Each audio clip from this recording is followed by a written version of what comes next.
Pre-show warning, for some reason, the audio quality on this one was a little bit rough. I tried to fix it up the best I could, but there's still a couple parts that are choppy, so please forgive that.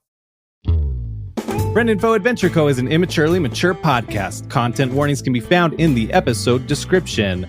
Welcome back to FFAdventureCo. Today is very different from anything that has ever happened here on this show, and you'll find out why in just a moment. So without any further ado, I'm your BM, Riley. That's all. Let's start this. We're going to kick this off by going 3 years into the past from where the Vault Hunters are presently in their story. Death comes for us all. We go to a warehouse. There is a robot being shot at. Bullets hitting it. Fire.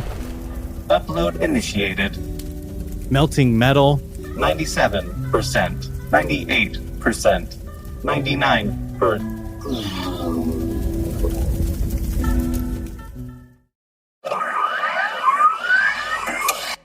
Downloading.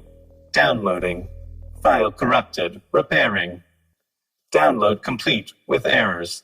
You become conscious, but your eyes won't open, and your body isn't responding. Boot sequence initiated. Immediately, you're able to speak. Mercurius? Oh, are you there? Doctor, something is happening over here. Doctor? The doctor? Wait, why do I... hello? Please not number 4. Please not number 4. Doctor's electronic intern. Identify model number. Model number. I don't have a model number. My name is Deimos. Where's Mercurius? Let me check something. And you hear tapping. I can't seem to find... Doctor, files were corrupted in the transfer. I think it's number 5? Number 5? Is that you? Number 5? As in Mambo number 5? Yes, it's my favorite song. This isn't good. You are my favorite. Let's see what we can do here. And you hear some more tapping. And then your vision comes in, but you still can't move. You see a metal body and legs dangling over a dirty floor. Is that... Where's the fire? The Sola... Mercurius, where's Mercurius? Give me to Mercurius now. I don't know what you're talking about, but I'll get you there. Let's see. And you hear some more tapping and you're able to move your head. Okay. As you look around, you see a poorly lit room, dingy tools on trays and tables around it. A very old man is standing in front of you, tapping at this little tablet. He's wearing a dirty doctor's coat with blood splattered about it. One hand is missing. He has shoulder-length, gray, greasy hair, disheveled, a dirty gray eye patch over one eye. Okay, you've got your movement back. I think to test out the movement, I'm just going to flail an arm forward. That's on him if he's within reach. I'm going to swing a full arm. Roll an interact check. That's a 15. You're able to move it pretty well, relatively well, but it does feel like a little sluggish even still. Okay. You do swing out. You barely brush him. Oh, good. I was worried that maybe there'd be too much rust here. Rust? How could there be rust? I'm not... Huh? What's happening? Number 6, get the oil can. Oil can? You get the oil can, you old stuttering fool. 6, 5? What is going on here? I don't understand. Where's Mercurius? I'll catch you up. Last time you, Oh, yes, you're the one that saved me. I lost an eye, a hand, a home, a lab, a lot of possessions like you. But the work continues. Number 6 has seen better days, though. And you see the robot coming up with a can of oil in its hand. It's rusted nearly head to toe. Just about the only place that doesn't have rust is on the left leg, which you see has been replaced with a janky wooden plank from the knee down. That's rough, buddy. Maybe if you replace my parts, I could help more, you decrepit old fart. Know your place, number 6. You can now be replaced. Replaced? What are you talking about? I'm not a robot. Boot sequence complete. Your memories come kind of back, more, maybe somewhat damaged or corrupted. Well, actually, why don't you roll an insight? Yeah, let's do that. That's a 1, baby. Oopsie. I don't know anything. You do have full control of your body now. Like, you feel that all kind of come in. The doctor grabs oil and walks over to you and starts putting the oils on your joints. Ugh, stop. Ew, stop that. I'm going to try and smack the oil can out of his hand. Interact check it. That's a 10. You try, but your elbow joint hasn't been greased yet or oiled, whatever it is, and it doesn't quite bend right. Then the robot comes up, pulls out this cord out of its side, This should help you remember. plugs it into your hip. Oh. Wait, watch it. Where are you sticking that thing? Hey. Plugs in, and I'm assuming... Memories come back, though they're more from number 6's point of view, though like it's mixing with your data, and so there's like that corruption, but you do remember somewhat the doctor and your time with the doctor. Do you remember me? I remember... Doctor? Doctor, you're alive? Yes, you saved me. That is not what happened. What? Yes, you did. You stepped in front of the bullets and I don't think... your memory is corrupted. No one grabbed you and used you as a shield. Well, I don't know why you'd lie about something like that, but... How long has it been? Where did you go? Where's Mercurius? I don't know what Mercurius is, but like I said, I lost the home, I lost the lab, I lost so much. The kids? Oh, the kids were the best part to lose, but everything else, Don't lie, you didn't even like those kids. They were just for experiments. the kids are very easy to make. Adults are harder. Doctor, I appreciate you resuscitating me, but I really would appreciate if you'd stop pouring oil on me. It's not good for my luscious, beautiful skin. I've got to go. Mercurius is going to be so worried. Again, I don't know what happened in the 20-some-odd year. It's almost been 2.5 decades since I've last seen you. Decades? What are you talking about? I thought you were goners for sure when I left. Well, I was certainly not goners, but I also don't appreciate you leaving me there to bleed out and die. Now, thankfully, someone had a little more humanity than you. His name is Mercurius, and he loves pancakes and guns and fixing things, and he goes to law school, and he's my friend, and I'm going to go find him. Goodbye, Doctor. Oh, well, I'm going to try and start walking, but I'm assuming my legs are too rusty. Maybe I fall. No, he's oiled y'all up. You start walking. Peace. Please don't leave me here alone with him. You know what? Come on, buddy. I know what you're feeling right now. Let's go. Goodbye, Doctor. We're taking our leave now. You get to the door. Number 6 isn't following, but as soon as you get to the door, your body tenses right up. you can't leave. You're mine. What kind of wizardry is this? I just disabled your limbs, your joints. Disable? You can't disable limbs. You think I wouldn't know that? I'm a doctor's assistant. I have all the knowledge you do. There's no such thing as disabling a human's limbs. Number 5, I don't know what happened to you in this time, but I'm just glad you're here. You're going to help me you got so much work done before. We can do more. You know, that sounds great. Except for the part where it doesn't sound great, and I need to go see Mercurius. He steps in front of you. This Mercurius fella probably really didn't even care about you. That's Cap. That's Cap, and I don't appreciate you talking like that. Mercurius was my best friend, and like family to me. And And I pulled up a finger to put like a finger in front of his face to stop him from interjecting, and then I noticed that it's all like metal. What have you done? I brought you back. I hooked up an upload machine so that when one of my other machines passed, it would upload here. Upload? Granted, the body isn't great. I know I used to replace with gold and stuff. I was a lot younger, a lot flashier, but no, this body's functional. Probably more functional than number 6. It's true. More functional? Gold?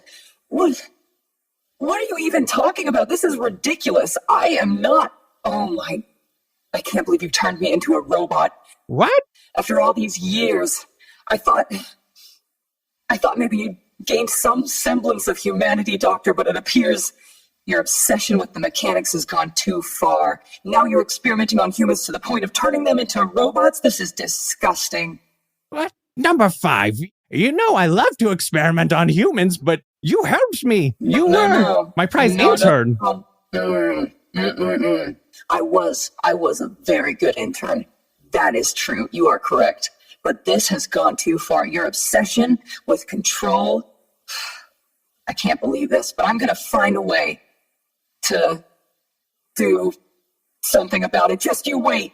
You turn your head and you can see a mirror and you see your body, and it looks like almost like a robotic, crappy crash test dummy.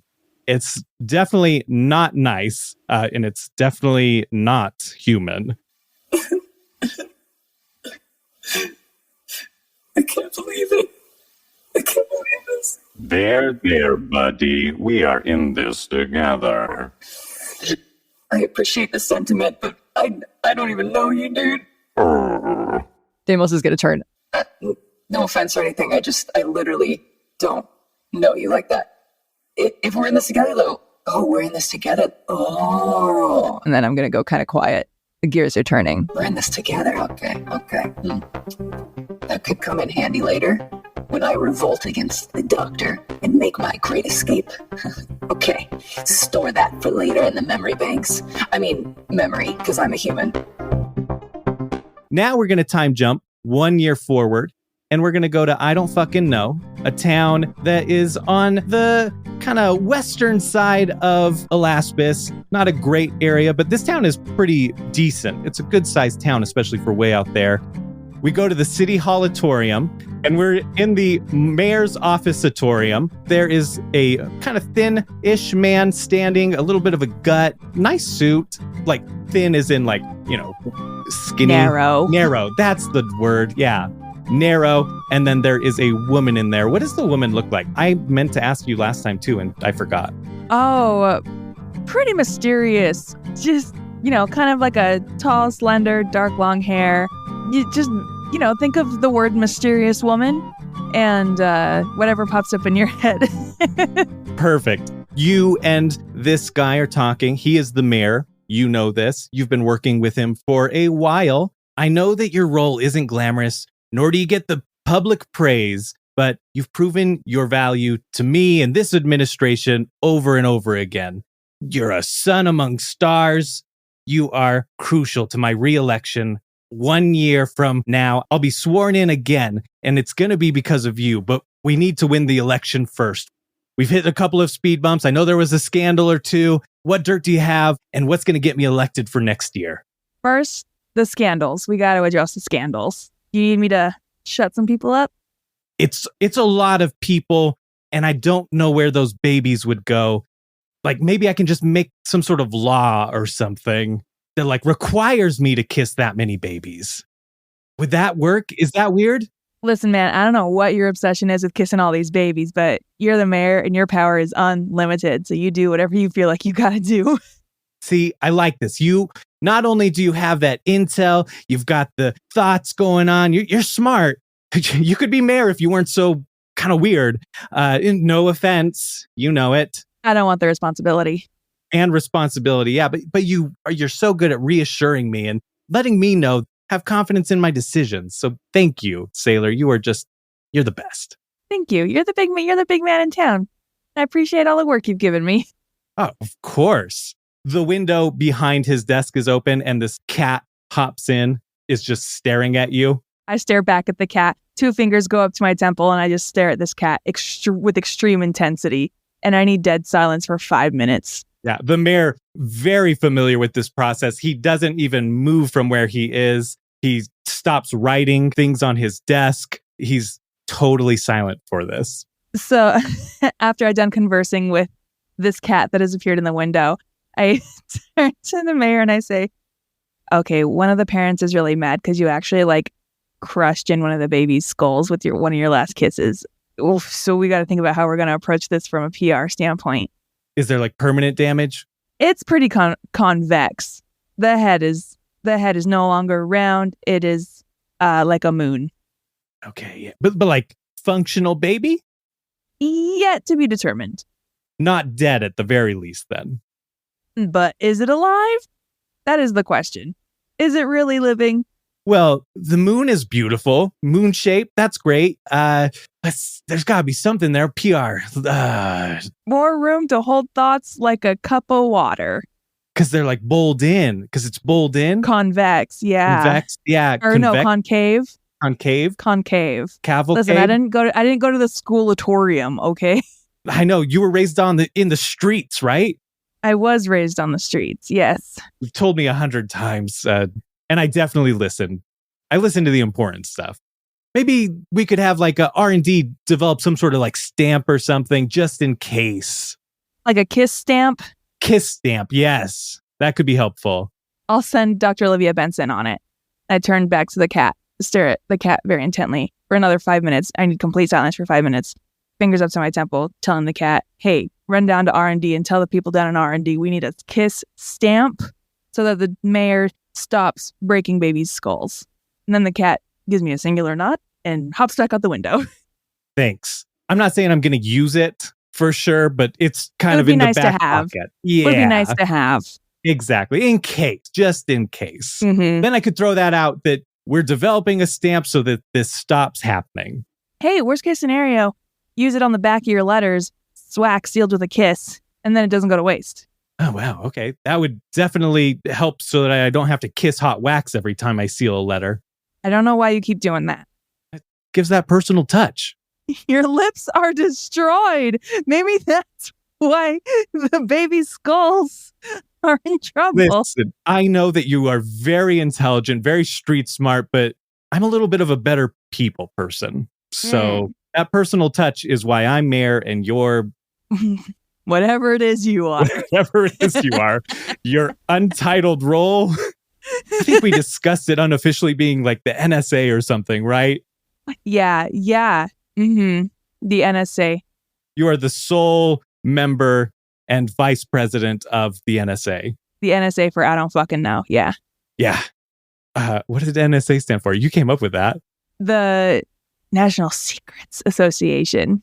Oh my gosh, that's good. Yeah, National and then Secrets in parentheses Association. So it's like the N parentheses Association.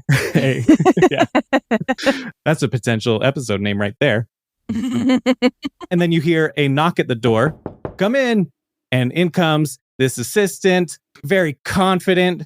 Hey, Mayor, how are you doing today? Hey, Paul, good to see you. Another trusted member of my team. What you got for me? Well, sir, there seems to be some bandits that are roaming around. They've been hitting some of the caravans. Happens every couple of years. What do you want to do? Kill them. That's always my answer. That's my firm stance on bandits is kill them. Yeah, you're right. I don't know why I even had to come and ask. Do you want me to send out Benjamin Button? Oh, it's an election year and... Gotcha. Got to keep your hands clean. Wink. Yeah, Paul chimes in and there's still a couple people in the mental wingatorium at the hospitalatorium after the last one. So probably best to sit this one out for now. Gotcha. I'll keep them at home. Now we are going to go south. We're just jumping all over all sorts of locations here. We go south of Alaspis into New Albion. Somewhere in New Albion, it's a big place. There is a woman. She is wearing a gray trench coat over a regal blue bodysuit, sensible combat boots, brown hair and a ponytail. Sheathed at her hip is this beautiful sword. It has a sapphire gem at the end of the hilt. And behind her is a burning building. She pulls out her echo stone. Prophet, the job is done. Excellent, Madam Lucinda. The boss will be proud. Yeah, of course he will be. I think I misspoke. He will be adequately satisfied? I heard tears and I don't want you to get your hopes up. You didn't hear tears. That was the crackling of the flames. And I've done the job. Very well, Lucinda. I suggest you get home then and rest up. There's plenty more work to be done in the future. I'm just going to hang up. You're standing there. You can hear some screams coming from the building behind you. Somebody in the second floor runs and breaks a window and they fall onto the floor and they're just on the ground in front of the building, motionless, burning. I walk over to the body and I shoot it in the head just to make sure. There's no flinching or anything, but the body definitely, jostles as the bullet impacts it. It was basically a mercy. So where do you go to after that? Well, my instructions were to return to the house. Like a good little soldier, you go back to your house, chilling in your room.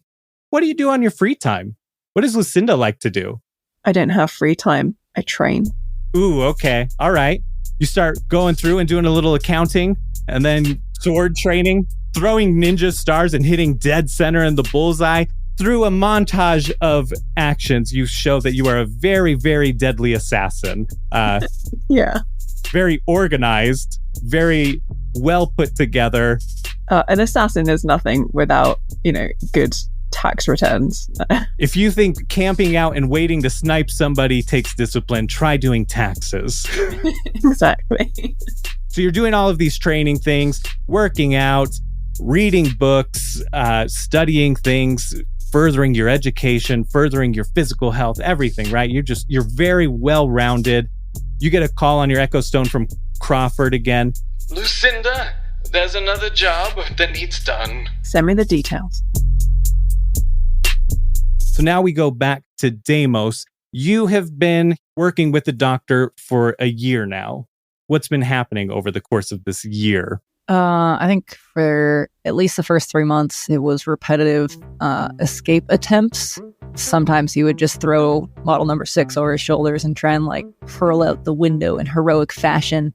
But every time he'd get locked up and inevitably realize the futility of these efforts. Not even halfway through the course of that year, he ended up just kind of stepping back and realizing, yeah, we're stuck here. I think he still has this pipe dream that's somewhere out there. Mercurius is looking for him, but it's just a pipe dream. And so he's diligently working alongside the doctor again, albeit reluctantly. After you kind of come to terms, you maybe start relaxing a little bit. Less so than relaxing. It's more so somewhat akin to what we often feel when we are working an office job per se, and just our coworkers are just the fucking worst. But you're stuck there. You gotta work your shift. You go in every day. You gotta greet these people. So I feel like he sees the doctor as this kind of inevitability. He's gotta work with this guy because there's really no other choice. So he'll probably be he's still helpful, but he's very snarky comments and is very belligerent about no, you turned me into a robot. I was a human. You took that away from me and I'll never forgive you for that. But also hand me the scalpel. All right, let's get to work kind of thing. After several months of doing that, we get into the second year of you doing it. So the second year, he actually starts to trust you a little bit more, but also gives that firm, I've got this on a timer, so if you don't return, you're going to lock up and you'll just be stuck out there in the desert and rust and die, and bandits will find you, and they do unspeakable things to robots, so make sure you are back within X amount of time, depending on the job. But he sends you out to get skags, racks, bring back these animals so that he can kind of strip them of body parts.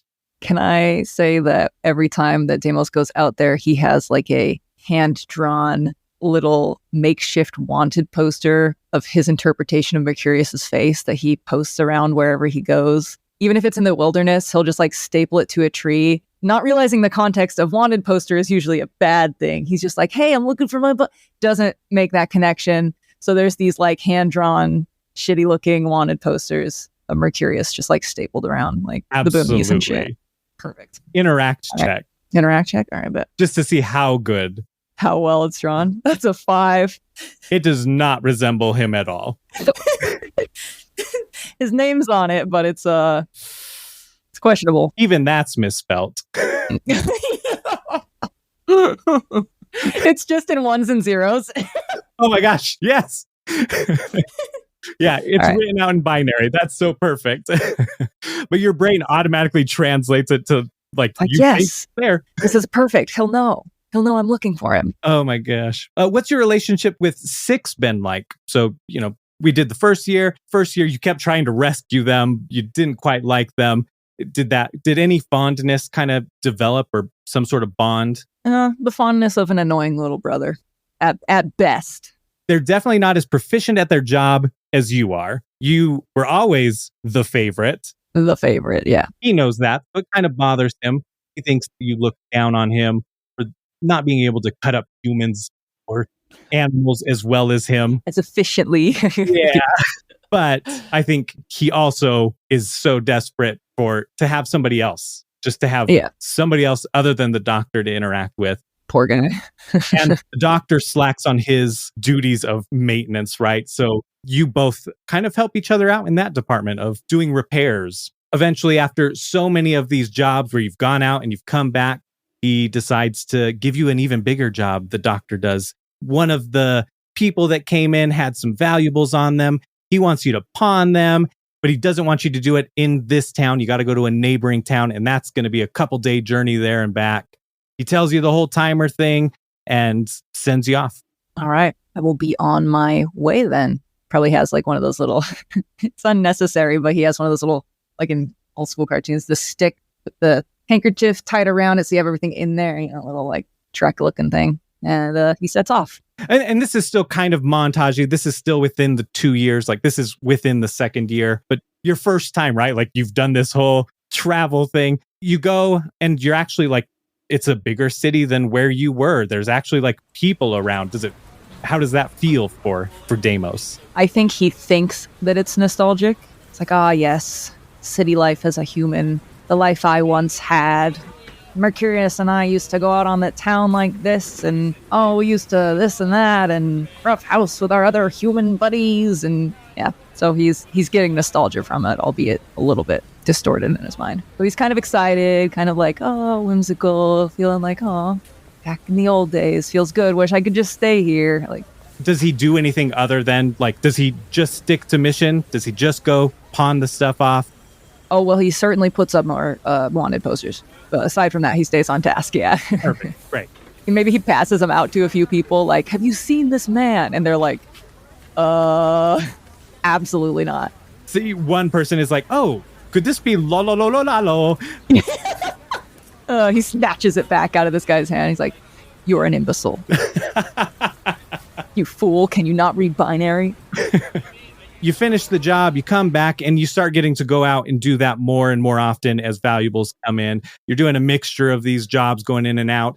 So over these last 2 years, it's not like you get as many people to experiment on, to pull apart, because he actually is helping people that come through that seem like they're going to be missed. But if they give off that won't be missed vibe, he's definitely experimenting on them.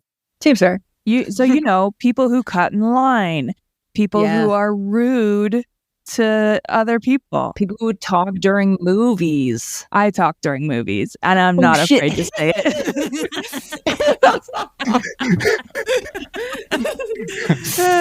My bad. I'm not afraid of you. I'm not afraid. I'll take you on. Say that to my face. Meet me in the theater. Say to your face in the movie. How's the movie's going? So we're joining you in the doctor's office. You're in the back room. There's all the, there's the operating table. There's kind of rusty tools around, all that stuff. He doesn't even he doesn't worry about the cleanliness of it. Every once in a while, you both will bring stuff up, but he really he can't be too bothered with it. But he does have you sort tools because he likes to know where his tools are. So you're back there, you and number 6, sorting tools. The doctor is manning the front. He's at the front desk. He's journaling. He's always doing that. Over these last few years, you've seen him make a lot of different potions, and he's always putting down exactly how many ingredients of each thing he puts in there, all that stuff, right? Like so meticulous on his note taking. He's only got that one hand, and it's not his dominant hand, so it's not very legible to anyone other than him. You've even gotten a peek, and your robot brain cannot process. Like, what even is this? Yeah. It's just chicken scratch. Yeah. You hear the doctor, and he says, "Oh, someone's coming. How can I heal you today? How? And you've heard him do this before. He always kind of gets into character. How can I heal you today? How can I heal you today?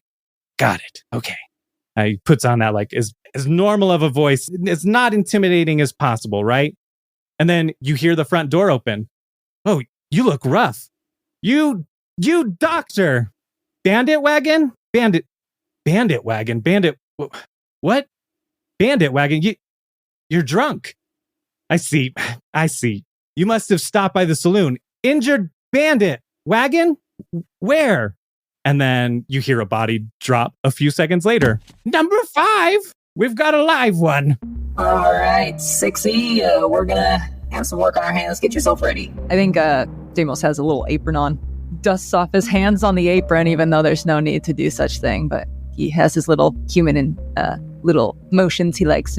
Yeah, he's basically LARPing a human every day of his life. So he dusts off his hands on his little apron, and he stretches out into the front and opens the door and takes a little peek. Ooh. The doctor was not lying. The man on the floor looks like he's seen better days. So the normal procedure when you get them, strip their clothing, sort their possessions, strap them to the operating table. All right, what do we do with this one? Same old? Same old? Yep. Same old. All right, so I do precisely that. This one's going to be different. I feel it. I'm coming back there with you. I'm going to start prepping my materials. Number 6, you robot the front desk. Rude. Don't humanize them. Gotta keep them straight. I give him a side eye. Then pick up the dude, take him to the back, and start on it. Yeah, you remove the clothing. You put his sniper rifle onto the side. There's a pretty nice sword you put to the side. While you're doing all that, the doctor is grabbing some jars, putting it on a workstation, grab some boxes. I mean, he's pretty proficient at doing all of this one-handed. He puts a jar between his arm and body, his chest, and then squeezes the lid off or twists the lid off. That's how you open lids. Definitely don't have my wife open all my lids. I'm definitely a big, strong boy. Big strong. In those jars and boxes are various animal parts that you have helped harvest over the years. He looks at you and he says, "Why don't you take the arm off this time? I want the right arm from the shoulder down." All right. What for, though? I've got an idea. This experiment is going to work. It's going to be so cool. Wait, is it finally happening? Doctor, is this arm for me? It might be. Start off, we'll find out. This is the best day ever. And starts sawing away. Roll a interact check. Let's see how well you saw this up. Let's see how clean it is. Ooh, that's a 9. Not super great. It's a rusty saw.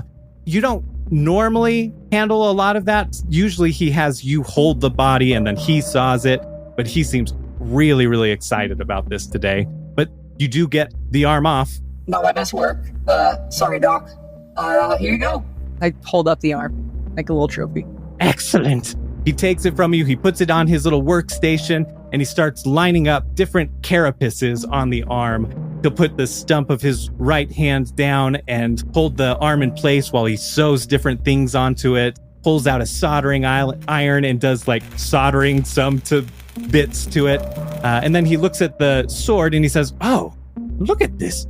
This is beautiful. This should fetch a good price." I already called this. I called dibs.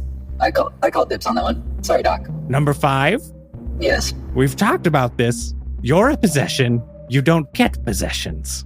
That's what you think? And that is okay to be wrong sometimes. Love you, Doc. XO. Okay, well, I'll tell you what. You go and you take this to the neighboring town, you pawn it off, and you can buy yourself something nice. But also, I need some new scalpels, so give me some scalpels, too. How about an extra, say 8 hours on my allotted timeout? Roll a talk check. Ooh, okay. I think that's one of my strong suits. Let's see. It is. All right, 15.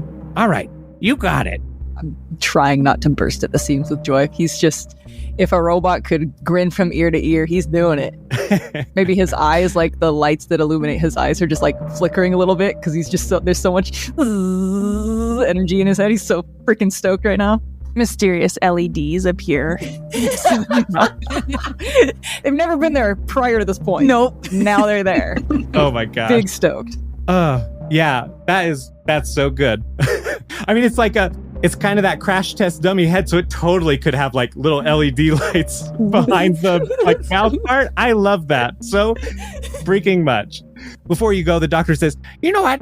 Get me something nice too. And number 6, I'm feeling really good about this today." Am I taking the boy with me? No. Oh, I'm just getting him something. Oh, okay, well, one of these days, Doc, you'll come around. Well, I need somebody just in case. Yeah. All right, so then you leave and you go, you pawn it off. You get a pretty decent price for the sword. So you've got quite enough money to get a couple of supplies that you know he needs. And then what treats do you bring back for everybody, including yourself? And what do you do in that 8 hours? So with the extra 8 hours, Deimos is going around town trying to find someone who specializes in robotics to see if there's someone who can shut off his lockup timer. Oh, okay. So that he can make his grand escape. Probably, I mean, the likelihood of him finding someone, very slim, but, if he just has a little more time to look around, he does that, probably unsuccessful. And then as far as souvenirs go, he gets the Echo Stone number of a very cute robot that he found to bring back for number 6, who was very lonely all the time. Aww. Figured he could, give him a little, oh, here you go. Here you go, buddy. Have a little pal to talk to on the outside. Oh, and he gets him, reluctantly gets him, those little, when you'd go to like the laser tag places and things like that, and the prizes were like the little best friends forever necklace. They're like heart necklaces that are cut down the middle. Gets one of those, and he kind of looks at it forlorn. He's like, remembering Mercurius and him having little matchy things now and then, and it's like, well, gets one for himself and number 6. And then for the doctor, Oh, for the doctor, he gets one of those souvenir mugs that says like worst boss ever. Like, haha, get it? It's a funny little office joke. And no scalpel, right? And no scalpel. Completely forgets the scalpel. Yeah. Also, he probably should have picked up a new song because that one was real rusty. Did a very bad job on that arm, but he's just like, la la la la la. I get 8 hours today. Woo! He's stoked about his extra time. He's living it up. He's trying to find someone to shut off his lockup mechanics. Roll a search check. Search check. I was about to be like, what's my mod? Doesn't matter much because that's a 1. A 1-y. Okay, yeah, you definitely don't find anybody to do that for you. So feels bad. Yeah. All right. You will cry about it. On your way back, you see a gang of bandits. They call it a murder of bandits. That's the plural version. And so you know what to do. You avoid them.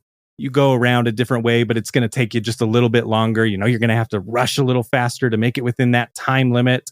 It's off that normal trail that you would take. You get back to the town. You see the sign that you've seen so many times as you come back into town, but it's definitely different this time. It says Shardleby, and then there is the population, 38, but the 38 is crossed out in red, and it says 36 now. Oh, no. Oh, interesting. That didn't take long, now did it? Let's go see who the unlucky soul is. You go into the building. Number 6 isn't at the front desk. Hello? 6? Doc? Hello? Anybody home? Nothing. No response. I think he probably hesitates at the door for a minute, looks around, kind of shrinks into himself a little bit. Doc? And I'm going to very carefully, very cautiously search the premise. Yeah, you start checking like the coat closet, under the front desk, very small places that they definitely wouldn't be. You finally get to the back room where the operating room is, right? That's the main area you usually spend time in. That's where you left him. You see what looks kind of like a human arm on the floor, but it is covered in carapace, like skag carapace, but it's just laying there on the ground. And then you see a pile of blood. Roll an insight.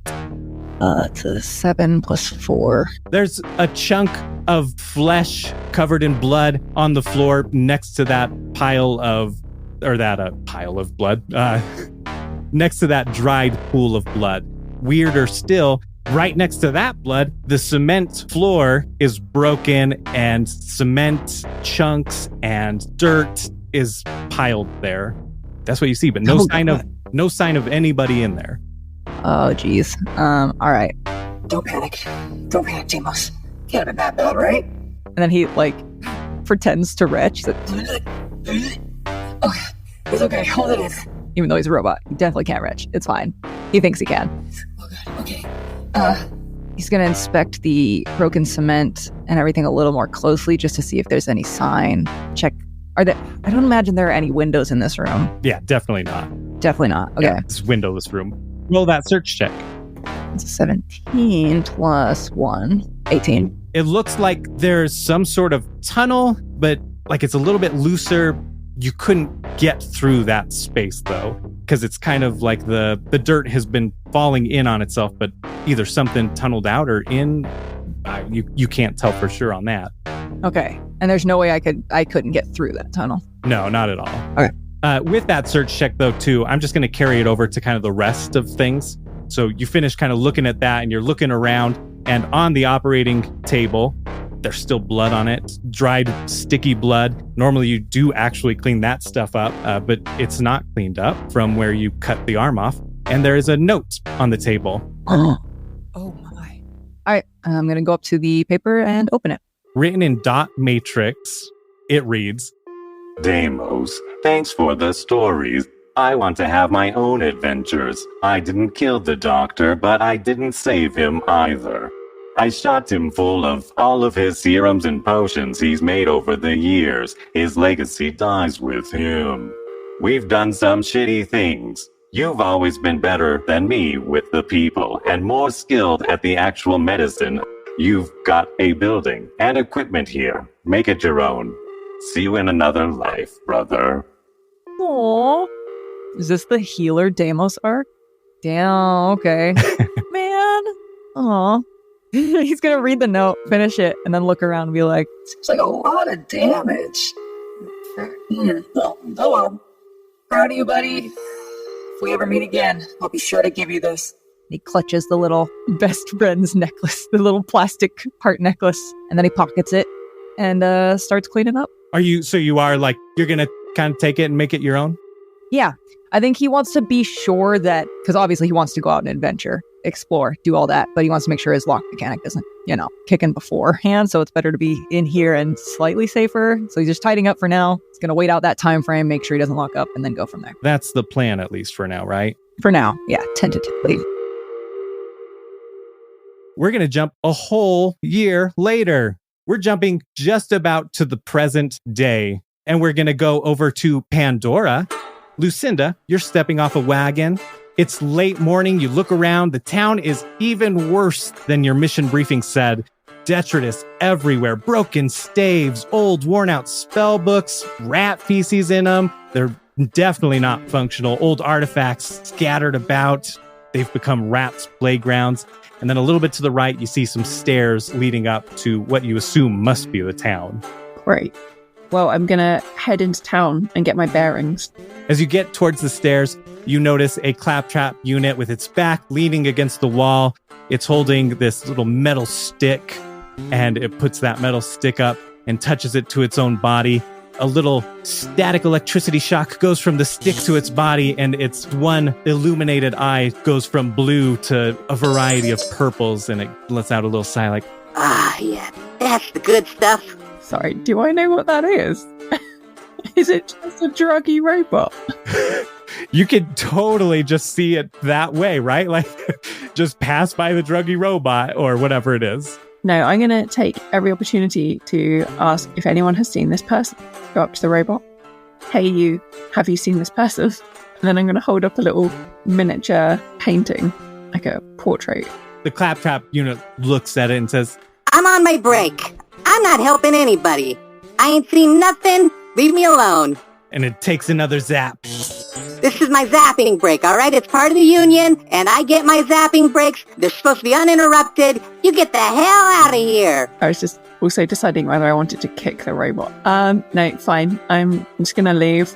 You go up the stairs. The town isn't much better than all the detritus below. Ramshackle buildings litter the landscape.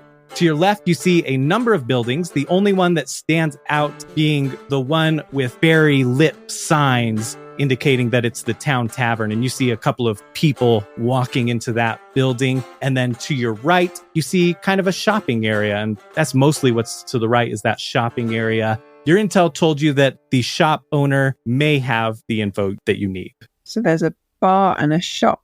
I would scout around a bit first, rather than just charge in just to, check out any, alleyways that would be really great for an escape, that kind of thing. Just in case. Yeah, roll a search check. Oh, okay. Oh, my first check. 14 plus 1, 15. You find some good points of egress. If you need to make a quick escape, you see potential wood plank that you could use to slide down some of the piles of absolute garbage leading away from the town. You also just, scouting there, there's some alleyways west of the bar, and there's a building under construction, and it kind of looks like a butt. Right. So there's no, drunkards passed out in the alleyway, so I won't need to check them. In that case, I will go straight to the shop and see if I can find whoever's in charge. You walk in, and just as you're walking in, a portly man with brown hair, silver streaks on the sides, holding a dustpan, walks out of a room near the back of the shop. And he sees you, dumps the dustpan. Welcome! Looks like you're late. The other adventurers already got started. Which other adventurer? Are you not here? I'm sorry. I'm used to having a certain type of clientele. We don't get a lot of visitors outside of that. So what can I do for you? Yeah, I guess I'll just go straight in with, I'm looking for this person. And I'm going to hold up the portrait. He takes a look at it. I am a businessman, and information is a valuable commodity. And this is a shop. It looks like a fine shop. Show me your wares. You don't even have to actually buy anything. You can just pay me. I don't know if you know this person yet. I wouldn't take your money if I didn't know something. How recent is your information? Roll a talk check just to determine kind of how he sizes you up type of thing. That would be a natural 1, baby. If you're here, I'm sure that it's more recent than yours. Okay, well, I can't argue with that. That was sound facts.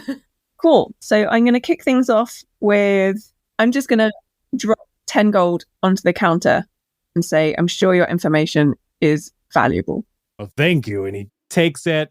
Normally I'd charge more, but it is a little bit old. About a year ago, he came through with some people, went out on a quest for me.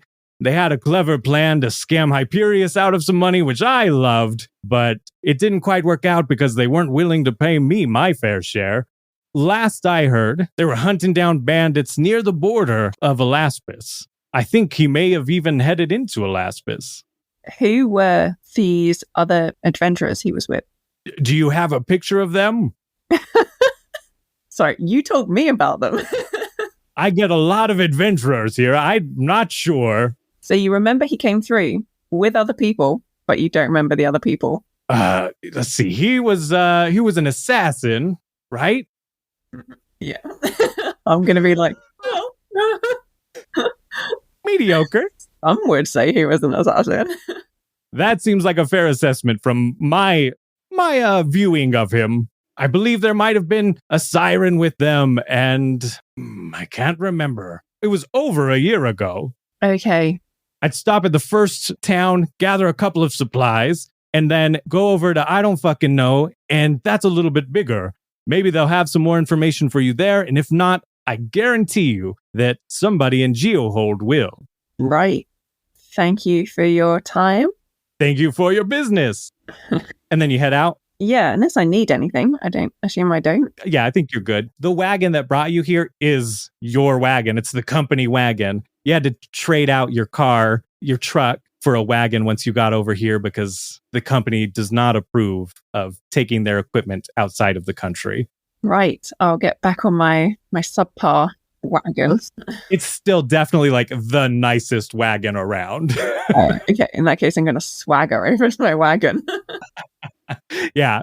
You've got 2 saurians, which are kind of like dinosaur type creatures that are pulling it. And they are very fit, very well taken care of. They look nicer than the average saurian. So they start taking you off. You get to the first town within a week and you see the sign, Shardleby, and there's a crossed out 38 and then 36. There's not a lot of buildings in there, less than a dozen. You see a saloon to the right, and then a little bit ahead of that to the left is a medical station, and then there's also a junkyard. I'm going to head for the saloon and see who's in there. You walk in, there's the bartender and 1 person drinking. Okay, I'll go up to the bar. I'm going to order a drink. What can I get you? Hang on, I might change my mind. How clean is this place? If you're asking that question, it's probably too dirty for you. Okay, in that case, I wonder if you have seen this person, and I'm going to hold up my portrait. He looks at it for a second and said, oh, yeah, I do remember. He ordered the house special. I thought that he might be a local or something, that he grew up here, and I didn't recognize him or know him, but he could not handle his liquor and then headed off to the doctor's just across the street over there. The doctor's been missing for a while, but I think that one of his assistants is still around. Thank you very much. Yeah, I absolutely believe that. I'm going to the doctor's.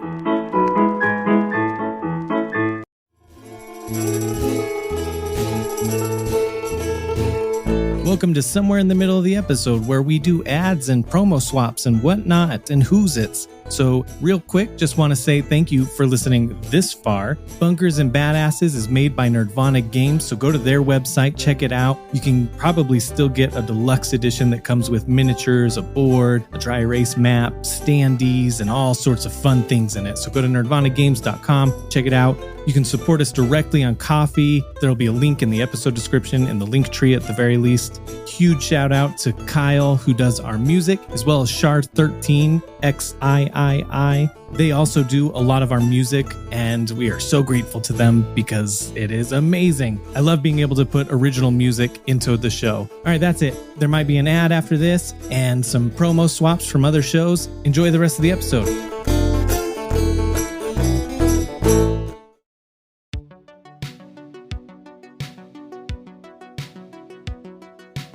Hey y'all, I'm Derek, host of the How Not to DM podcast.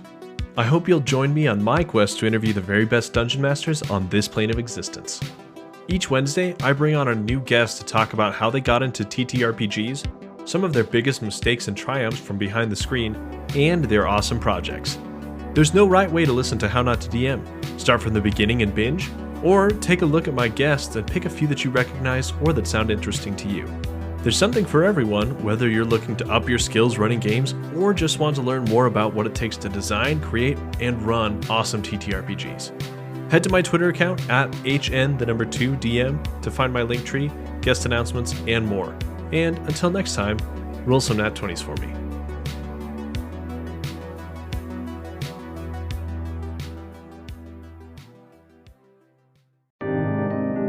Deimos, it's a year later from when you pretty much took over the place. Yeah, Deimos stuck around. He's just been kind of doing some outreach more remotely, putting out his flyers still, hoping that someone passing by will recognize Mercurius and let him know what's going on. He has kind of adventured out to different neighboring towns here and there, but also decided that he likes the feeling of just hunkering down at home. And he has turned the place into an apothecary. And he's got like all sorts of like plants. He tends to plants. He loves plants. So it's just like, looks like a greenhouse when you walk in. He makes all sorts of like medicinal treatments and herbs because he found the doctor's old journal. Of course, skimmed through it, couldn't decipher any of it, but pretended to. Very interesting. Okay. Meanwhile, he's just like downloading data to get that information that would have otherwise been in there. He's like, okay, you can do medicine with this. You can make potions with that, blah, blah, blah. So now he's running this little apothecary, helping adventurers who pass by and hoping that one day one of them will have some insight on Mercurius's whereabouts. Also, over that year, you now are in charge of the money. Is there anything that you would have done to upgrade yourself? The doctor gave you like small allowances before for repairs, patch up the old oil pan and whatnot, but nothing like serious. So would you have upgraded yourself from your crash test dummy days? Yeah, mainly upgrades that affect the senses and things that can bring him closer to humanity in some way. So, upgrade sense of hearing, maybe some kind of touch sensor type thing, things like that. There's totally like a patch or download something and a certain type of metal that allows you to feel like have sensation all over your body. Yeah, mimics neurotransmitters and exactly all that fun junk. And then aside from that, he definitely stocked up on wardrobe, takes great pride in the way he dresses. He's a very fashionable bot. Number 6 never wore clothes, and you put up such a big fuss about wearing clothes. I think that the doctor pretty much just gave you like very crappy bare minimum stuff. So Hand-me-downs. yeah, Stuff that he took off of the victims of his experiments. Like, that's totally what it is. It's like you would sometimes get the leftovers. Not anymore, baby. What's the outfit they're wearing today? Deimos today is going slightly cottagecore. He's got a little knit sweater, kind of a burgundy color. And he's got some overalls on top of it. He's going for kind of the maybe cottagecore, slightly farmer look. He's got a little hat as well, little gardener hat, the straw kind. Some little specs. He's got those little, what do you call those? The itty bitty ones. I don't know what those are called. I feel like in shows they have like doctors that have them, and they're just so small and itty bitty glasses. Yeah. Are you searching this, Rebecca? Of course I am. Well, Google's like, what do you mean itty bitty glasses? That's fine. They're just itty bitty glasses. Yeah. Yeah. He's got his itty bitty glasses and his little overalls, and he's ready to freaking party. Where are you normally stationed? Like, where would you be midday? Watering the plants. So he's just in the front of house, watering the plants, taking care of everything. He's got a cute little bell attached to the door, so when someone walks in, it'll chime. And you hear that bell chime. And in comes this woman. We've already described her. Gray trench coat, blue bodysuit, combat boots, brown hair, ponytail. She's very sensibly dressed for mobility, action. Just looks like a badass. Welcome to the Very Merry Apothecary. How could I do you for today? Good afternoon. I believe you have seen this person, and I am looking for them. No, we're going straight in. Portrait. Now describe the portrait. This is one of those miniatures about the size of your hand. It's a head and shoulders shot. It is a reasonably young man. What's the pose? It's a really arrogant side pose. Like, get my jawline in this. Very upright. You know, too, that it's probably like not 100% accurate. Yeah, it's definitely, let's just say, got his best side. Better than all of his normal sides. All right. Deimos takes a look at it, kind of squints, if you will. His little LED lights narrow a bit as he looks it over. Huh. Very, very handsome. Thank you for showing me this. Now, have you seen this man? And then he shows his wanted poster of Mercurius. I'm afraid not.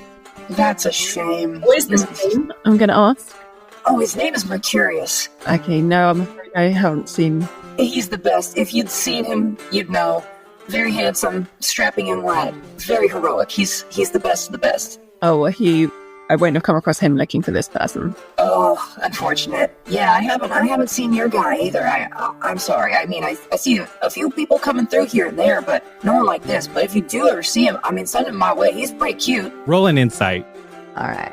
Okay, so that's a 13 plus 4, 17. Right after you finish saying you don't know him, you've never seen him, it does click. I should mention that this was about a year ago. Oh yeah, she says that, and all of a sudden, you feel a little bit of a sense of dread. You remember cutting this person's arm off. You had kind of checked around town afterwards. You know that a one-armed person they were seen stealing something from the junkyard and then headed off east. I was literally going to say when that happened and I was looking at the crime scene, if you will, I was like, where'd that guy go? Like, man, armless guy just oh my God.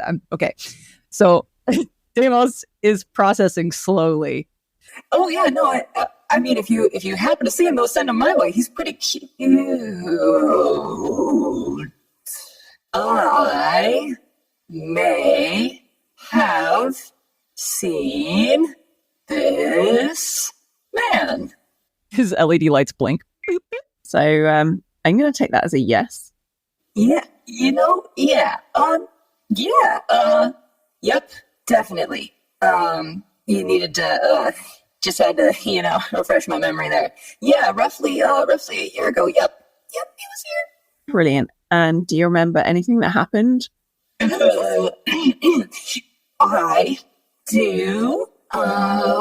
Yeah, he, came in, collapsed. We patched him back up. And I went on an errand in the meantime, so unfortunately, I don't know where he's gone from there. Oh, wait, may I ask, if you don't mind, for what reason are you looking for this handsome young man? I've been sent to find him. Ah, very descriptive. I like it. Okay. Well, I may not have too much concrete information, but I've got maybe a couple leads that could help.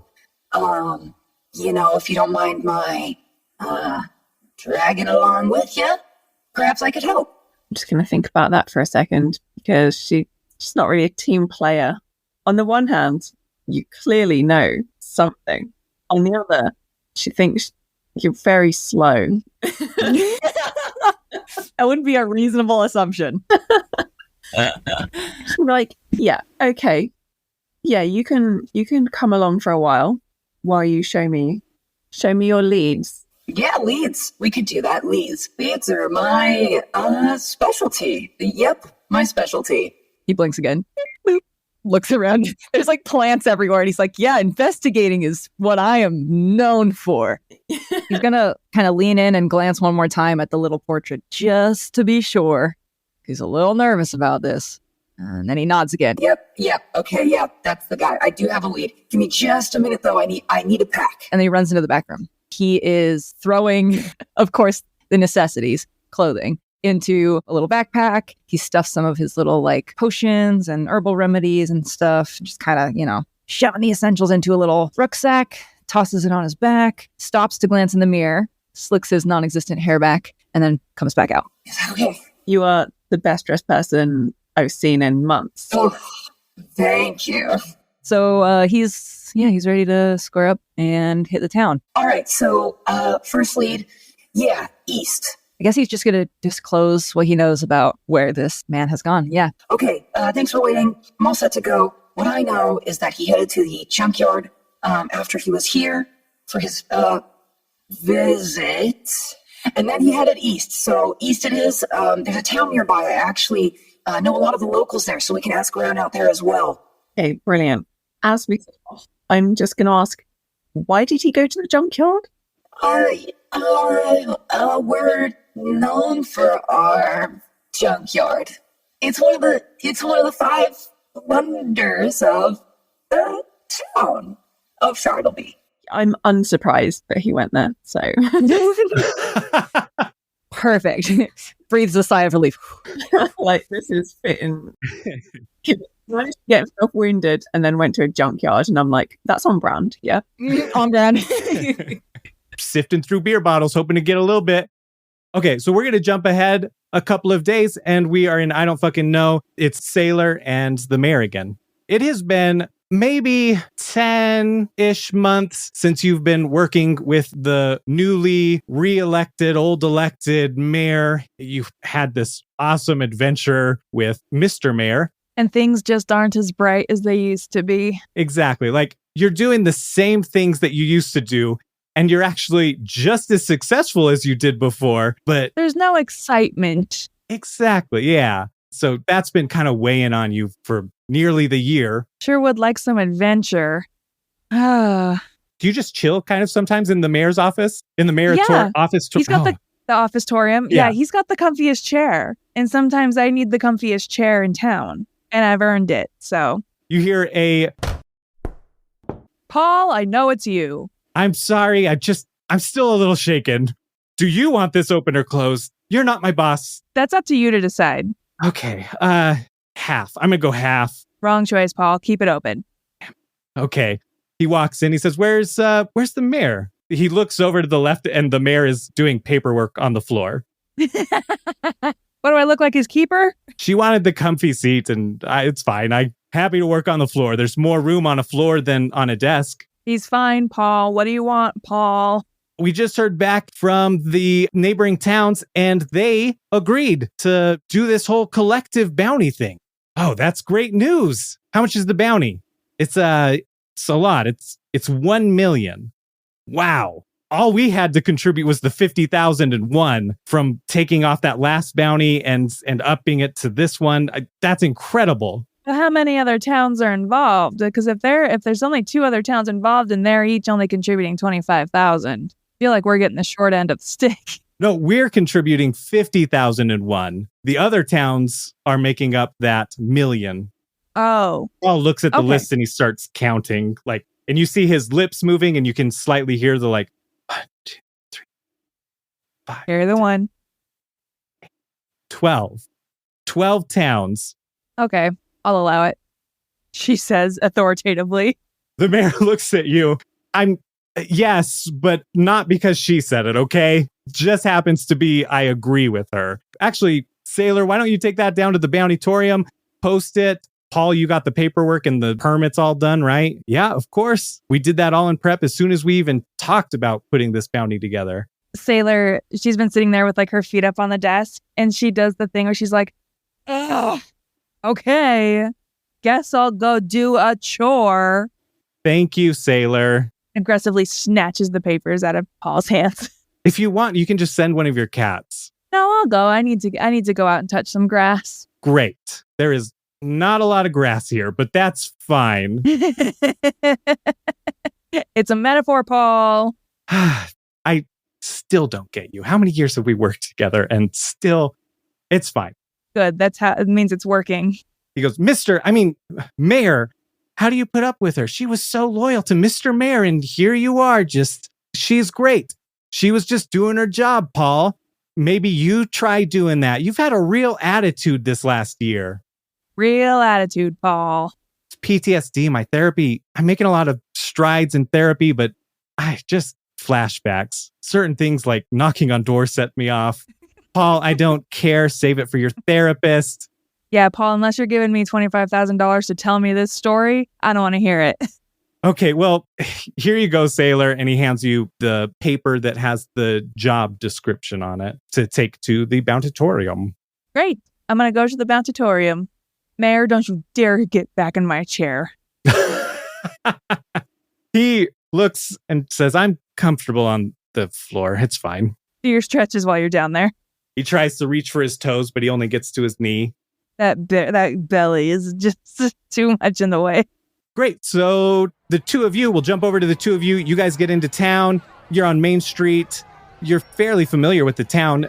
There's still this, like a year ago, somebody burnt down 2 buildings and the bar is repaired, but the Sherifftorium still not repaired, even though that's fine. Both mayors said they would take care of it.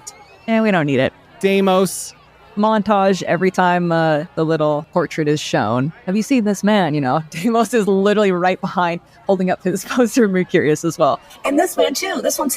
Have you seen them? Oh, that's actually perfect. Yeah. So you start doing that pretty much immediately. Within the first 3 people you show it to, they're like, yeah, of course we know them. He's the one that burnt down the bar in the Sherifftorium and killed some people. I would check the Bountytorium for more information. Maybe they've heard something, but last I heard, he never was caught. That's messy. Looks at his poster, looks back. Okay. Thank you. Yeah, they didn't even acknowledge your poster. Literally everybody in this town has seen these posters or talked to you about it. No, we still haven't seen him. Please stop asking. Yeah. Most of the time, before you even start talking or holding out the poster, that's their greeting nope, to you. Still nothing. Sorry. It would be nice if at least you started with a, hey, how are you? Every new person who walks into the town, you attack them. Like, if you do. Oh, yeah, immediately. Immediately. On them like a hawk. But unfortunately, you also apply babies when they're first born. You're like a new person. Maybe you've seen them. Yep, every time. All right, so you guys head to the Bountytorium. Bountytorium, we go. Who should arrive there first? Who should be there first? Obviously, this is where you guys are meeting. Maybe we're there first, holding up the queue, being really annoying. And you're like, oh, I've got business to do. Sailor does not even wait in line. Sailor, Sailor sees the queue and is like, I have no time for this. Nice. I like it. I mean, there's not that many people in there. There's like one or two vault hunters that have, they pass through, they check on the bounty, see if there's anything easy for quick money. But there's still the poster of Tarquin up there. I'm just going to have a little look at the details to try and get an idea of what's happened. Yeah, on there it says wanted for murder, stealing utensils, burning down buildings. Hey, murder, theft, arson, all in a day's work, right? Truly. Yeah. Oh, escaping from jail. Oh, yeah. That's a big one. Yeah, to be very surprised he managed that. And then, Sailor, you go strolling up to the front. You get to the counter. There is a vault hunter that's just slowly looking through the bounties and really taking his time looking, trying to figure out which one he wants to take. And the woman behind there is looking a little like, oh my gosh, just pick one. I shove the vault hunter out of the way and I slam the papers down on the desk and I'm like, forget everything else that you guys are working on. I got a hot new update. The vault hunter falls to the ground, gets up, grabs his pistol, and he's like, what the hell? And he looks towards the door and there's just a cat there. And it's Meredith Grey, the gross one. Oh, I was thinking it was going to be the other one. There's a gross one? Yeah. Amazing. You'll meet them. I thought this was going to be the tough cat. No. I love that it's Meredith Grey. No, Benjamin Button only comes out for when I need the big guns. Okay, great. Yeah, okay. So Meredith Grey is standing there, hunched, hissed, rubbing her little paws together. Yeah. He holsters his pistol. All right, yeah. I'll take this one. And he just grabs whatever's on top and walks away. But when he gets to the door, Meredith does not move out of the doorway. And he just is sort of like in that kind of side hustle, trying to get around a small cat that's dead center in the doorway. Yeah. And Meredith Grey takes her little paw and is like drags it across her neck. Yeah. He goes to the corner and just kind of waits like, she'll move it eventually, right? What's the name of the banatorium barkeepstress? That's what you call them, That's right? the word for it, for sure. Yeah. I don't think they had a name. So Glenda. All right, Glenda. Time to update all the records. Real quick, Deimos is gonna lean over and just whisper. Man, it's lucky we're not still in operation at my old job because the stuff we used to do with people who would cut in line. Listen, I know you come here often, but you don't live here and you don't know how things work here. And no, I haven't seen him. Damn it. Yeah, they look through the paperwork and said, well, technically this says that it's a bounty, but really it's just kind of a job. Bounties are usually after people. It's slightly misfiled, but I know you've been working on this for a while and it's important. This is coming directly from the mayor's office, where you know there are no rules. That's true. Things are his way, that it's the mayor's way or the highway. Mm-hmm. So yeah, you're right. And I want clean water again. I miss it. Mm-hmm. We're not Chartleby. Yeah, we're not disgusting Chartleby. Yeah, like civilians. I'm not used to dirt in my water. I'm used to that, like... We're used to lead, am I right? Yeah, like trace amounts of lead that kill you naturally. Lead is natural, so it's healthy, it's organic. From the earth. Everything's good. We're good. And she walks over to the Tarquin poster that you've been looking at, takes that down, and then puts this new one up. Hopefully this 50,001 goes to something that can actually be accomplished. Justice will find you one day. You look at the new bounty that's up there, and it says, turn on the world's faucet, $1 million. And then below it's got some details in there, but you can't read it from where you are. Can I go over and take the old wanted poster of Tarquin? You go up to the woman holding it. Can I look at that? Yeah. I mean, I was just going to store it in my records in case anyone ever wanted to put a bounty on him again. She hands it to you. Okay, it so happens that I've been sent to track this man down. Oh, what? Do you know his name? Don't know. Hang on. You see all the stuff he's wanted for. I don't need names to find someone. I just need to know which direction they headed in. But in case you were wondering, this man's name is Mercurius. He slides it across the counter. We know. Had to shoot my shot. The bounty hunter barmaid and stress. The bounty stress. She says, wait, Mercurius, that's what that is? I always thought it was la la la la la la la la. Well, it could be interpreted that way, but yes, it is Mercurius. So just, keep an eye out. Thanks. Hey, you might want to look at this new poster. Since we're both really near now and can see it. You can actually see it. Yeah. Let's scope it out. It says that some sort of siren was seen grabbing the Eternity Stone and stopping the world's faucet. The town went into a trance state, and when they came to the island where the Eternity Stone was all fire, victims of the fire appear to be a siren named Phaleon, a psycho named Good Boy, a mech pilot, Mercurius, and a mechromancer, Tarquin. Deimos's LEDs light up in the biggest pog you have ever seen in your life, and he points. He's like, look,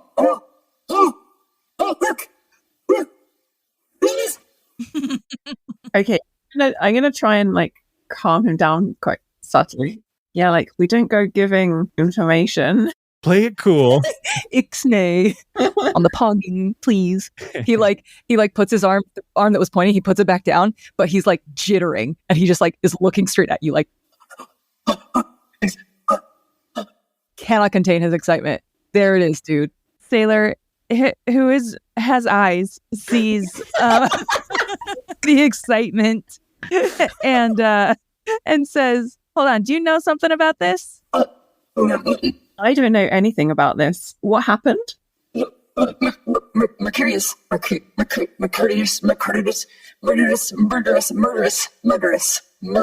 He's jittering still, just looking right at you. Can we slap him on the shoulder like the fawns, and snap him out of it? Hey, do it. Slap him right on the back of the shoulder to fix you. You hear an audible zzz, as he realigns, blinks, shakes his head a little bit, and then he holds up his wanted poster again. He's Mercurius. Points to it. Mercurius. And then points to that one. Mercurius. Why ask? You said in the poster it was victims of the fire. Are these four? Yeah. I don't really want to send Deimos into a spiral, but when you sort of turn your shoulder slightly on someone, you're like, hey, just so tell me what happened. It said these are victims of this fire. I'm talking to Sailor. I don't know your name yet, though. I don't quite know the details. I'm out of character right now. Yeah. No, you don't really know the details. All you know is that the water stopped at Everfalls, and so water is becoming more and more scarce, and this $1 million is to get the water going again at Everfalls. Listen, I don't know nothing about nothing. I'm just here for the water bounty, to fix the water. So my friend Deimos here has been looking for Mercurius, so we're interested in taking this bounty. Great. Anyone can take it. Anyone can go and try and do it. You just have to head over to Everfalls. Hope you have some sort of wagon to get there. You could probably rent one if you need one, but it might take you a week and a half. Ooh, I have a wagon. I have a wagon. She looks you up and down and says, actually, you do kind of look like money. Do you need $1 million gold? Everyone could always use $1 million gold. Yeah, there's no need for stereotyping here. Do I look like a human? No. Does that make me less human? No. So reel it in. Check yourself. We'll take the bounty. Well, were you accusing the bounty mistress of being racist, sexist, robotist? Robotist? Yes, I am. Deimos, I lent you my fingernail clippers and you never gave them back. Listen, I'll bring them back. I'm still using them. Don't worry about it. But I'm just saying, I'm your friend type of thing. I'm nice to you at the very least to your face. I indulge you in this whole delusion of you being, you don't need fingernail clippers. You don't even have nails. You drive me crazy. Yeah, well, you're driving me crazy. One day you'll see the error of your ways. Hey, Bud, though? Bud? Yeah. Yes? Did you read the poster? You seem pretty... I did. I read it. It's the best day of my life. Mercurius, I have a lead. I'm going to find him, and we'll be reunited, and all is well in the world. So who cares about your nail clippers? She does kind of a sad smile and looks at you, Lucinda, and just kind of shakes her head like, I don't have the heart to crush this poor robot. I think we share a look of like Mutual pity. Yeah. And then I would say for you, Sailor, you see this robot so giddy about this adventure that they're about to embark on, and it kind of takes you back, gives you some of those same feels of those weeks that you got to serve with Mr. Mayor. This does seem like an adventure.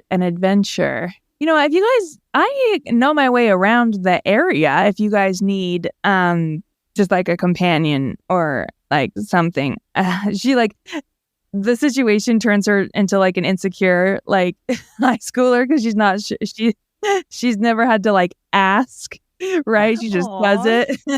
So, she's like, I love this. If you guys like want like someone to go with you, I could. I just picture her like twirling, like just like twirling her hair. Yeah. Like, I don't know. It might be cool if you just like think about it or whatever. It would be cool. Come on, let's go. We're going to set off right now. Let's go. We're going to just, gather some supplies and take.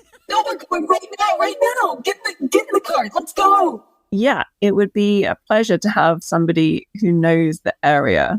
Yeah, and also whatever we need. I've got connections at the mayor's office. I can get us whatever. Brilliant. We're going to get tooled up before we go.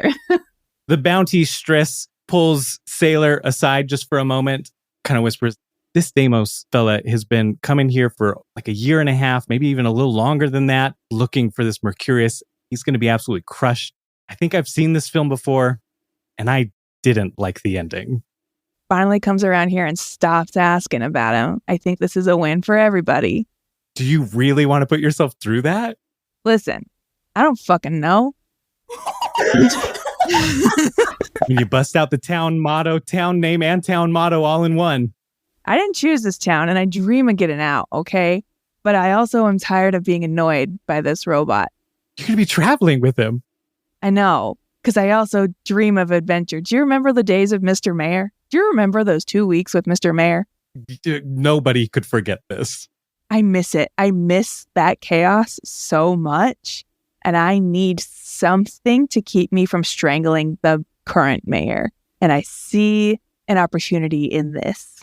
Don't ruin this for me. All right. Go with my blessing. You don't need it. I know you don't. And then I just run my hand over her face. Like, thank you, Glenda. Yeah. I tried to pick my battles till the battle picked me. I get it. You've got your battle.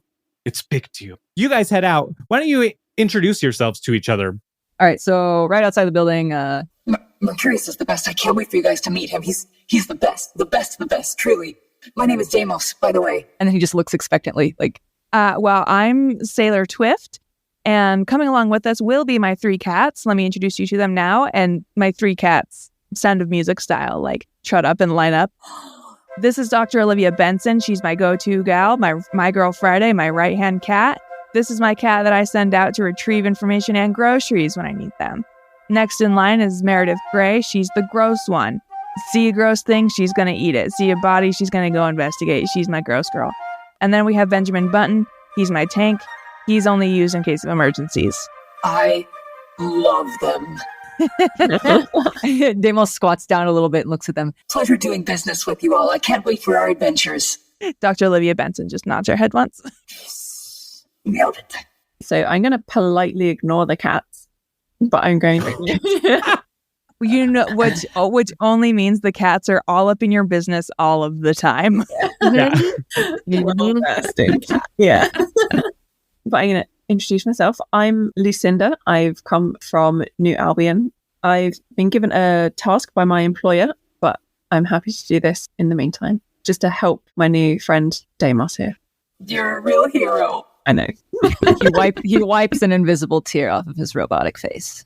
All right. And then standing upright, Deimos plops his hands on his hips takes a big robotic breath and sighs it out. This is just like all the hero adventures that Mercurius used to read to me. Oh, I can't wait. Let's go. And off he goes, ahead of the party. Is he going to be talking about this guy the whole time? It's a Deimos guarantee. We actually need to stop in the mayor's office real quick. I just got to give him a heads up that I'm heading out of town. Gather supplies, all that. Yeah. So I want to poke my head into the mayor's office. He's still on the floor. Hey man, I'm going to be gone for a little bit, so don't expect anything from me. But also I'm going to turn my head back and be like, hey, do you guys need anything? You guys need anything before we go? Yes, I need a staple remover. It's about time I take down all those posters. Maybe save it for afterwards, and you and your friend can do it together. Bring the staple remover and we'll get them on the way back. Yeah. That's perfect. You guys are so smart. The mayor says, is that Deimos? He's talking about taking down the posters? Hi, Mayor. Paul! Citywide event. Yeah, Mayor, I'm here. Go take down the posters. Take them down. Deimos is ready for them to be taken down. By myself? Yes! Just do it, Paul. Damn it. God damn it, Paul. Do it, Paul. What else are you doing, Paul? You have one job, Paul. God, yeah. I used to kind of be respected here. Go get the posters, Paul. He pouts and leaves. All right, well, we're just going to grab some snacks on our way out, and I'll see you in a little bit. Like later than tomorrow? Do you need the day off? Hi, Mr. Mayor. Yeah. Always leave him wanting more. Hell yeah. Okay, yeah. So you gather some supplies, snacks. I assume you're taking some clothes, cat food, cat toys, a lot of cat-centric things. Yeah. Food's okay. They're good hunters. They can take care of themselves. How much stuff do you bring? Probably not much. Okay, pretty minimalist. Yeah. Like a change of underwear, at least. Great. Good. So yeah, you all pile up into the nice wagon that you've got here. Lucinda, that you've brought, start heading off north and northeast. Montage, travel. You're doing a week and a half. What kind of shenanigans are happening? I imagine Deimos definitely talking and both of the others looking a bit annoyed. Even the cats. The cats, as per usual. In typical cat manner. The cats are rubbing up against Lucinda a little too much. Yeah, endlessly. It's not that she doesn't like cats. It's just she doesn't feel like it was proper to introduce herself to them. Oh, okay. I also was wondering if it was like an affectionate thing, like an affection thing, right? Like she kind of has an aversion to like affection in general. She's, you don't miss what you never had. Yeah. Oof. Oof. I need to take a break to go cry. Okay. That's a doozy. Are there any like bonding moments as you guys go? So I would love it if there was a moment where Sailor could be like, Damo, I've heard you talk about this guy a lot. How do you even know him? Like, what's the deal? Oh, I'm so glad you asked. Prepare yourself for a great story. As the LED lights light up, you'd see a flicker of joy that you asked. Mercurius, he saved my life. I was in an accident many years ago. I was left for dead, had nothing left. I was in a bad way. At that time, he showed up and he saved me and he took me in and looked after me. For years, we were very close. He's single-handedly the most important person in my life. Woof. How did you misplace him? Well, you see, we were working a job together and I don't really like remembering it, honestly, but the TLDR, if you will, is that we got tangled up in some bad business and, we had another incident and he managed to get away safely because I took the heavy fire for him and I frankly thought I was going to die, which would have been fine. He saved my life, so it's the very least I could do is repay that to him. So, yeah, I didn't expect to wake up after the incident, and so ever since I awoke, I swore to myself I would find him again. Do you think he's been looking for you? Yes, I do. I definitely do. That's optimistic. I respect it. Mercurius is a very, very good man. He's honorable and optimistic and smart and clever, and I know that somewhere out there, he knows that I'm still here too. I can't wait to see the look on his face. I can't wait for you to see it either. What about you, though? How did you make friends with such adorable creatures? These cats are quite pleasant to be around. Much like you know how cats are. They just kind of find you and they stick around. And that's how I've had Dr. Olivia Benson the longest. She came to me. It's actually quite funny. We were both on a secret, not so secret mission, but we were both trying to recover some lost information. And she and I were both acting separately, trying to recover these documents. And we broke into the same safe at the same time. And we were just kind of like, well, I guess it's us from here on out. And she's just kind of stuck with me ever since. Dr. Meredith Grey, I found her in a dumpster. And Benjamin Button just kind of showed up in a fight one day and never left. But I'm glad he showed up. Am I right? Wow. How amazing. Yeah, they're pretty good. I like them a lot. I imagine that over the course of the week and a half, Lucinda goes from just absolutely ignoring the cats and being like, I don't really appreciate this. Like by the end, like secretly Sneaking in a couple little pets. Yeah. Like always like never looking, just like pretending she doesn't even know they're there. Just sticking out a finger for them to rub a face on. Oh, that's perfect. Do you guys ever ask Lucinda about what's so important about this guy or her history or anything at all? So Sailor, the reason Sailor has not asked her a question is Sailor gets the vibe that she's not much of a talker or sharer. Deimos just assumes that she's looking for her boyfriend. So he's like, All right, cool. Bet. You want to find him? We'll find him. Every mission for Damo is done out of love. yes. Yeah. So at one point, he just kind of was like, So how long were you together? I have no idea what you're talking about. So stare at you in a really dead-eyed kind of way. The mysteries of love. I think this is more of a job for her than a quest. You know what I mean? Sometimes love is hard work. I understand. This is a job. So I'm just, out here doing a job.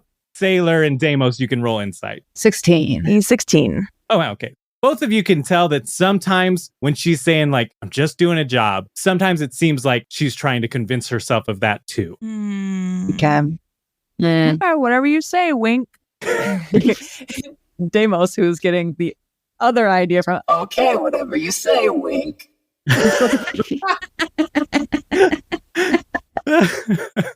So after this week and a half of traveling together, bonding with each other, to some extent at least, friendly-ish? friendishly, friendly-ish. Friends adjacent? Friend adjacent. Adjacent. I imagine Deimos views like Sailor maybe as a little bit of a closer friend because she's more open, but then Lucinda is like the reluctant friend. Like, you pretend like you don't love me, but you do, It's okay to be vulnerable and have feelings. Deimos thinking he's like the fourth cat that Lucinda pets. Yes. 100%. 100%.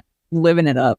What's Sailor's thoughts on the other two companions by the time, after a week and a half? Sailor was initially a little irritated by Deimos's enthusiasm and has mad respect for Lucinda and respects her whole vibe. But the course of the week has she's been dying for a change of scenery and at least something different than the mayor's ineptitudes. So this has been like a literal breath of fresh air for her, and she's starting to lean into it. What about you, Lucinda? What are your thoughts on Sailor? So I am very glad that Sailor came with us because I get the impression of intelligence and competence, two things I prize highly. I'm glad I've got someone, not saying that Deimos isn't going to be reliable,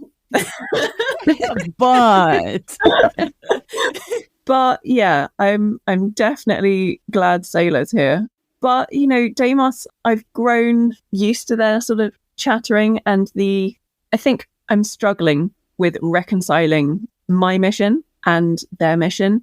And I'm not sure how Tarquin and Mercurius ended up in the same place. And I'm a bit worried about what might have happened to them for my sake and for Deimos' sake. So I think I'm a bit anticipating what we're going to find more than anything. To add to this, maybe even worried that Tarquin got Mercurius into this shit. Like that it was Tarquin's fault. Yeah, well, I'm worried about the phrasing of the victims because I was sent to find Tarquin, and if he's dead, I can't find him, right? Like, this is a problem.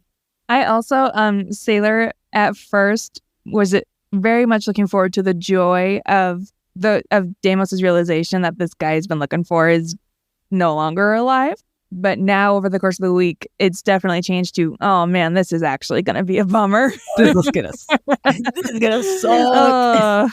And occasionally on this trip, you've learned that Sailor occasionally does this 2 fingers to the temple type thing, and that you have to shut the hell up. Mm-hmm. It's how I communicate with Dr. Olivia Benson. We have to have an intense staring contest. I've got my fingers to my temple, and I cannot be interrupted. It does occasionally actually hinder whatever we're doing, when we could just do it faster if I didn't take the 5 to 10 minutes to telepathically communicate with Dr. Olivia Benson. Like sometimes you make everyone stop the wagon so that the jostling doesn't disrupt it. This is gonna take forever.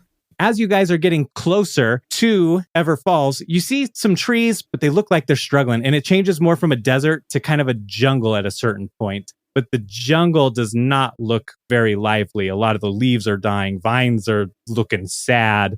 Grass is yellow. Plants are yellow. Just looks awful. And it just gets worse and worse as you get closer to Ever Falls. You start seeing dried riverbeds. Finally, you get to Ever Falls, and it is pretty desolate. Some of you probably know that this is the second largest settlement in Alaspis, so it's not what you expected. This is disappointing to see. Yeah.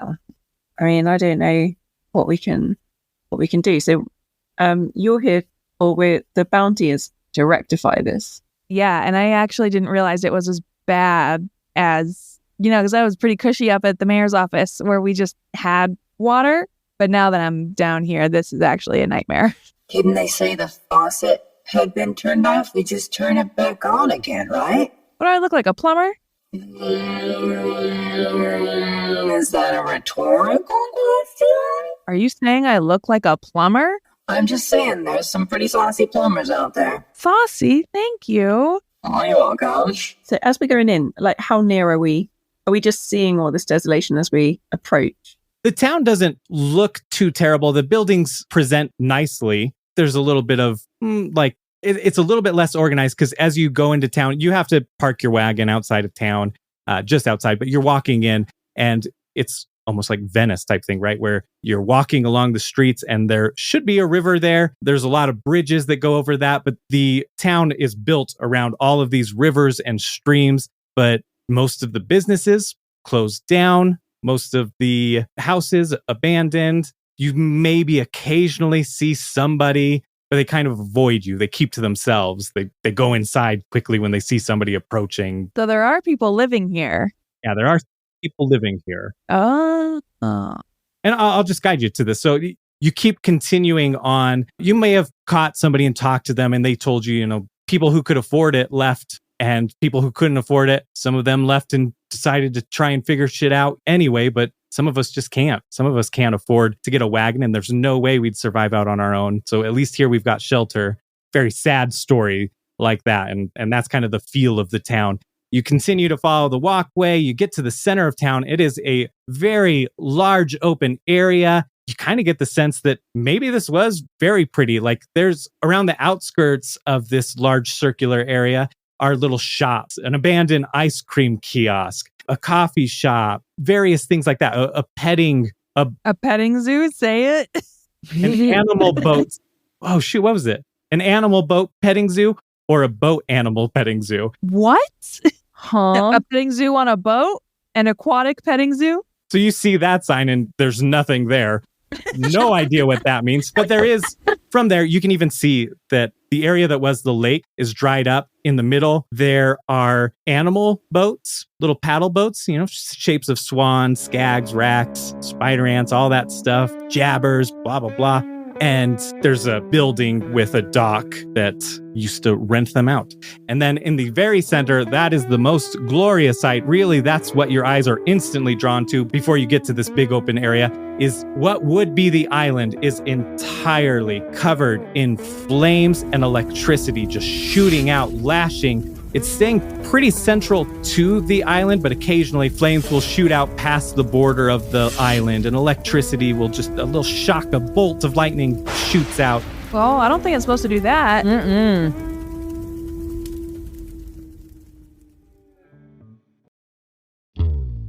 Thank you so much for listening to Friend and Foe Adventure Co. Was it? If only I was present of the main cast, is it still Friend and Foe Adventure Co.? I don't know. That's up to you guys, I guess. But either way, hope you enjoyed the episode. It was really fun to do this different kind of thing. I had actually been planning it for a really long time. And the situation came up for this, and it seemed too perfect not to do it. So again, hopefully you all enjoyed it. This was actually recorded before the gang was in Phalion's whole memory thing. If you're enjoying the show, I hope that you'll take the time to rate and review us on your podcatcher, especially Apple Podcasts. It means a lot to us. I love reading them. We only have 3 of them on Apple Podcasts, but I'll read the most recent one, which was March 11th from Decidus. I'm sure I'm saying that wrong. 5 stars. Tina would be proud. The characters are played in true Vault Hunter style, and their BM has some great stories to tell. Entertaining hijinks, great lore, world building, and just one question: explosions? Pull up your pants and step into this buoyant topiary of continuous laughs, mayhem, and other stuff. Just listen already. Thank you so much, Decidus. I really love reading these. So if you haven't already, go ahead and go on there. Create an Apple account and just give us a nice review. Send them some nice words. That would be so great. Same thing with on Good Pods. You can actually comment on each episode and say what you think, and or you can come and join us in our Discord and chat with us there. I just started making threads for each episode that comes out so that when new episodes come out, you can just click on that thread and then chat about it in there. And whether you're new or old to the show, you can go and chat in each individual episode. I'm really excited about that. I hope that it's a cool thing to do. I don't really know. I'm just trying something new. But whatever you decide to do, thank you so much for listening. It really does mean the absolute universe to us. You can also tag us on social medias or interact with us there at FFAdventureCo and let us know what your favorite moment of the episode was. You can find links to our social medias, Good Pods profiles, coffee, and whatever else in the episode description, like our Discord. Come join us. Hang out with us there. It's a link tree, so you just click on that and it'll pull up all of that stuff, and you just tap on that or click on that and it'll take you to where you want to go. Our next episode might be in 2 weeks, and I have threatened this before, but I had a work trip come up and we have a family vacation. So it really actually might be 3 weeks, but of course I'm going to try and get it out by July 4th, which is the normally scheduled episode. Woo, happy 4th of July here in America. But if I can't, then plan on July 11th. Again, thank you from the bottom of our hearts. And remember, badasses, happiness is when what you think, what you say, and what you do are badass. Vault Hunter, I'll watch your back if you watch mine, Vault Hunter. Those bandits better run and hide. You got your 20-sided die. You got a sparkle in your eye. You got your guns. Let's get some.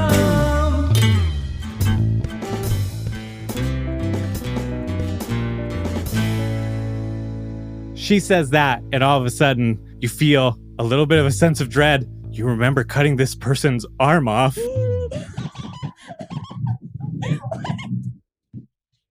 Wait. I knew it. You not fucking do that. Riley. I'm so sorry. I'm calm. Ruining lives. Oh no, that's on me now. Oh my gosh. Okay. I thought you had figured it out. I literally wrote down exactly what their conversation was. There's like the whole carapace arm. Such a good reaction. Cut that. That's going to be the closing. That's the end credits right there. That is clowning on myself. Oh my gosh. Okay, I'm composed. I totally forgot to say who played who, and I'm so sorry. So I'm just going to record a thing on my phone right now and add it real quick. So I'm sorry for the audio quality, blah, blah, blah. Deimos was played by Nick at Nixtrosity. There was Rebecca, who played Sailor Twift at Rebecca. And then, let me pull that back up. Alice and Janet Brown at Alice and Janet Bro 1.